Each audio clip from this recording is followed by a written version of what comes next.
What's good, everyone? OJ here. Welcome back to another video. Today I wanted to give you guys a quick impressions video on Kirby Air Riders, the Kirby Air Riders Global Test Rider online demo event went down, and it's going down. I'll have the actual times for you if you missed the first session. So I stayed up till midnight my time trying to play this, download it, get it all played, and understand the gameplay. And I have quite a bit to say about it because it is chaotic. It is hectic, it is wild, it sometimes feels uncontrollable, it other times feels like I'm playing Smash Brothers, the racing game. There is a lot of emotions that I'm going through when it comes to playing this game, and I want to go over everything here overall. So let's just go ahead and start off with the presentation, sound design, and graphics. So from a presentational standpoint, this is essentially Super Smash Brothers. Like I said, the racing game. Like, you know, it's Masahiro's design. Everything is snappy. Everything is quick. Everything feels like it was built to be for speed. When it comes to the presentation, the loading times, all of that are very fast. Everything loads up very quickly. Everything is very clean. The UI is seemingly perfect when it comes down to it. So presentational wise, how they present to you, how you're going to get the information, where you go, what modes to play, all of that is very clearly put together incredibly well. And of course, I expect no less when it comes to Sakurai, because Super Smash Brothers has been like this for the last number of decades. So definitely good in the presentation standpoint. Talking about sound design, once again, Sakurai, masterclass, the team at Bandai Namco, what he's been able to do. The sound design is incredible. You will hear stuff kind of whizzing around if you've got a good surround set. I'm guessing the 3D audio, which I didn't play too much in portable mode, but the 3D audio is probably sounding really good because it does sound good on my surround sound system. I think that the sound design is built for it not to be too much kind of blasting in your ears, because sometimes the sounds were faint when there was far away, which makes sense, of course, and then it got kind of louder as things went by. So I think they did a great job of just making sure that there's not all sorts of stuff just blaring everywhere, because that's what you would think when you look at this game, that everything's just kind of like blaring everywhere, and it's not. And the music overall with it, speaking of sound design, it's perfectly blended in with the sound effects and all of that. So the music is spectacular. Very nice, very crisp. I thought it sounded great. The graphics are not anything super intense when it comes to like the polygon counts. It's not going to win any graphics of the year awards, but it's super clean. I played it on my monitor. I thought it looked really sharp, and it actually looked a little bit better than I thought it was going to look when I first saw it, when Sakurai showed it off at the different Kirby Air Riders directs. I felt that it was not going to look quite as good, but when you get it in front of you, it actually has some nice detail, especially in like that water level. Oh man, there's all sorts of little details kind of glowing different types of objects and things. Like, it looks really clean. So graphically, once again, I was not expecting too much based off of what we saw, but once again, once I got it in front of me, I thought it looked pretty good. Now let's talk about the gameplay modes, online controls, and what makes the meat and potatoes of this game. In the demo that you can play, there's several different things that you can do offline. You can do the training mode, and you can do the training mode for various different things, from advanced skills to city trial to combat to just racing.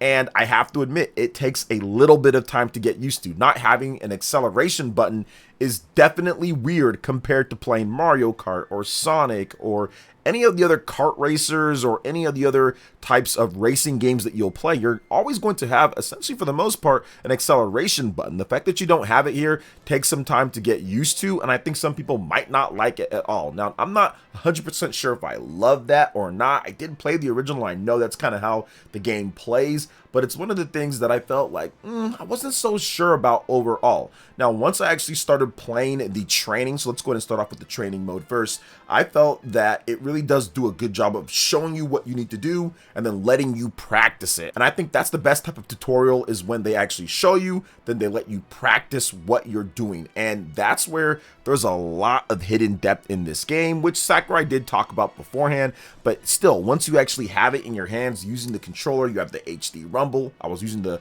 Nintendo Switch 2 Pro controller, did not try that with the Joy-Cons, but on the Pro Controller, it just felt great overall when it comes to that. And I really enjoyed learning the little different tactics when it comes to flying, landing, and stuff that Sakurai went over, but now you could actually try it out yourself. And the boosting is probably the thing that I felt like, man, I really need to get better at this, because the whole time that I played, my boosting was not great. And it feels like you're going so slow sometimes if you're not really taking advantage of boosting, when you need to actually do a max boost, when you can actually do some like break boosting, different types of advanced techniques that they have in there. So it's one of those things to where I'm still gonna have to keep playing, keep kind of grinding away and seeing how much better I can get at that. I like the fact that it has that hidden depth in there, and I like the fact that it has all these different things that you can do to kind of gain the advantage on the Kirby Air Riders mode, where you're just kind of like racing through. So let's talk about the other mode first too, with City Trial, then I'll kind of circle back around to just the racing. City Trial is where I felt that it was the most chaotic, and I had no idea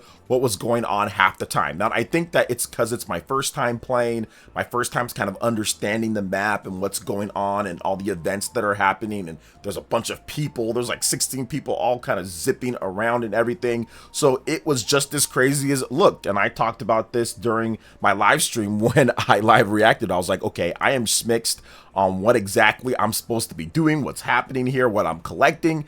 But I think once you play more and more and you start actually collecting the power-ups and doing different things and having the events and kind of going through, you kind of understand, okay, City Trial is not so much like a super competitive thing. It's kind of like a whole battle royale of random. That's kind of what it is. There's just all this stuff happening, and you're supposed to just kind of take it in and just play. You're not supposed to think too hard about it. You're supposed to just play, and then once you get to the end of it, then you have the event that you can do. And then once you do that event, it's kind of like the payoff for all of the collecting, all the different stuff that you did, different types of air riders that you got, whatever the case is, because it gives you all the power-ups so you can get into it and you can vote on where you want to go next. Now, in the one that I did the fight against a boss, which is like the Mecha DDD, and we were just beating the crap out of that thing, man. We were just pummeling it. I might have even got the last hit on it too. I know it was very close with somebody else coming in. I just kind of swerved in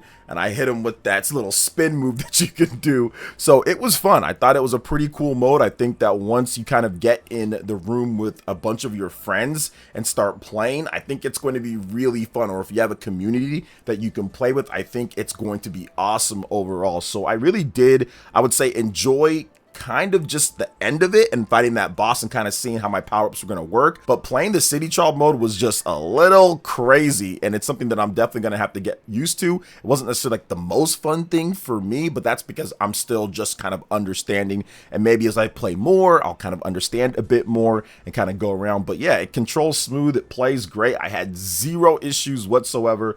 I was part of the first people heading on into matches there, and it played like a dream. There was no lag, there was no problems at all. I didn't see people teleporting all over the place, so it was a great type of experience. I thought it was pretty cool in terms of how it ran and the connections. It was fast, it paired you up, everything was kind of all there. Let's use a variety of different characters, different types of vehicles that you can use. So it was kind of a pretty good overall, I would say, first start for it.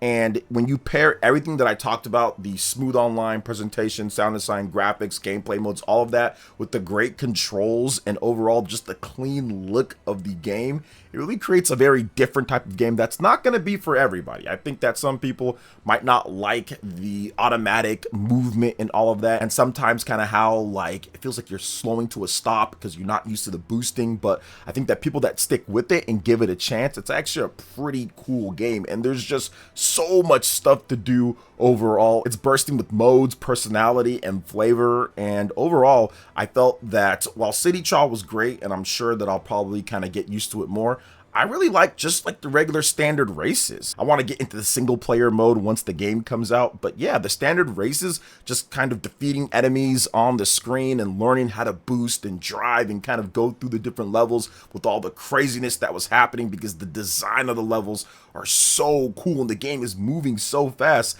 It feels like it's kind of hitting every single one of your senses all at once, but you're trying to keep up and you're trying to say, okay, I can play this type of game, you know. So for me, I want to get better at that mode. Yes, I want to get better at City Trail, and I think that I'm going to play it more, but I want to see the single player mode once it comes out. I think that's what I'm going to dive into. Then of course the online racing modes as well. Now they did have the paddock there, so if you want to join up in a paddock, you want to get your friends together and start racing and interacting and all that, you can do that. That was all there, and it seemed pretty cool. I didn't have anybody to race with just because most people were probably asleep. They got work and all that, or maybe they don't, maybe they're out for the weekend, but they're not going to be up at 3 a.m. when it comes to East Coast time and all of that, or 12 a.m. West Coast time. Heck, man, I am sleepy right now recording this.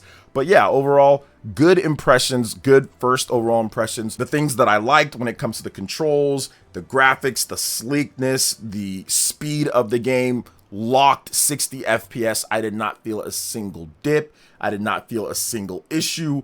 Everything felt super smooth overall, so I felt that all of that was great. Presentation, sound, graphics, gameplay modes. I do think that the usability of the game, it's going to take a bit longer to kind of pick up and play for some. I'm not sure how I feel about the auto acceleration. Like I said, we'll see about that, and City Chalk can be a little bit iffy for me right now until I kind of get more comfortable. But overall, I think that, once again, if there's not one thing that you like based off of what we've seen already, there's going to be a bunch of other things that you can play and like. But I really enjoyed just the standard racing, and I can't wait to do that once we actually get the game in our hands and we can play against our friends in that, because it was just offline for that one. But I'm glad that they had that in there, the offline, so you can kind of test that out and see how it plays and everything. So overall, impressed. I think it's a good first start. I think that everything ran smoothly from what I was playing, and I cannot wait to get my hands on the game when it comes out on November 20th. But man, there's so many games that I still need to play, or I'm trying to get through right now. So what do you guys think about Kirby Air Riders and this global test rider online demo event? Have you checked it out yet? You plan on checking it out? I'll have the times up here once again if you want to get in on it. Let me know in the comment section below. All right, guys, that wraps it up for this video here. Thank you so much for watching. I do appreciate it. Please make sure you hit that like button, subscribe if you're someone new, click that notification bell, and check out my other Nintendo Switch 2 RPG content and more right here on screen. Thanks for watching, and we'll catch you guys for the next one. Peace.